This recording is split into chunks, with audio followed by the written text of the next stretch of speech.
අකුණු ගහනකොට ඔයත් ෆෝන් එක පාවිච්චි කරනවද? ඒ වෙලාවට ෆෝන් එක පාවිච්චි කරන එක හොඳයිද නරකද කියලා අපි මේ වීඩියෝ එකෙන් බලමුද? එහෙනම් channel එක subscribe කරලා වීඩියෝ එක ඉස්සරහට යමු. බොහෝ දෙනෙක් හිතාගෙන ඉන්නේ අකුණු ගහන වෙලාවට ෆෝන් එක පාවිච්චි කළොත් ඒක අකුණු වැදර ගන්නවා කියලා. නමුත් නවීන විද්‍යාත්මක තාක්ෂණ වලට අනුව ඒක ඇත්ත සහ බොරුව මෙන්න. ඔබ නිවසක් ඇතුළේ සිටින විට කිසිදු වයරයක් ඒකට සම්බන්ධ කර නැති ජංගම දුරකථනයක් පාවිච්චි කිරීමෙන් අකුණු වැදීමේ සුදු අවදානමක් නැහැ. ජංගම දුරකථන වල තිබෙන විද්‍යුත් චුම්බක තරංග අකුණු වැදලා ගැනීමට ප්‍රබල කමක් නැහැ.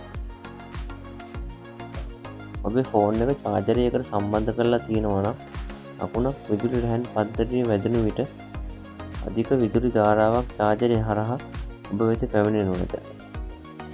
එම නිසා අකුණු ගහන විට ෆෝන් එක චාර්ජ් කිරීමෙන් වළකින්න.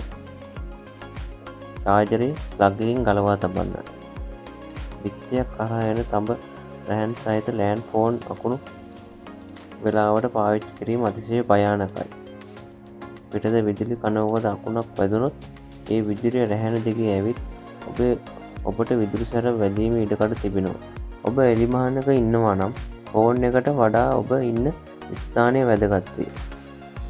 විවෘත තැන්වල උස ගස් යට හෝ ජලය අසල තිබෙනවා නම් අකුණු වැදීමේ අවදානම වැඩි. එවැනි වෙලාවට ෆෝන් එක පාවිච්චි නොකර ආරක්ෂිත ස්ථානයකට යෑම සුදුසුයි.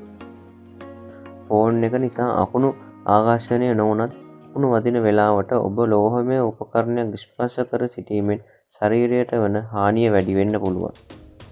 ආරක්ෂිත පියවරවල් විදියට ඔබට මේ දේවල් කරන්න පුළුවන්. අකුණු ගහනකොට ෆෝන් එක චාර්ජරකින් ගලවන්න. හැකිනම් විදුලි උපකරණ සියල්ල ක්‍රියා විරහිත කර ප්ලග් එකකින් ගලවා තබන්න.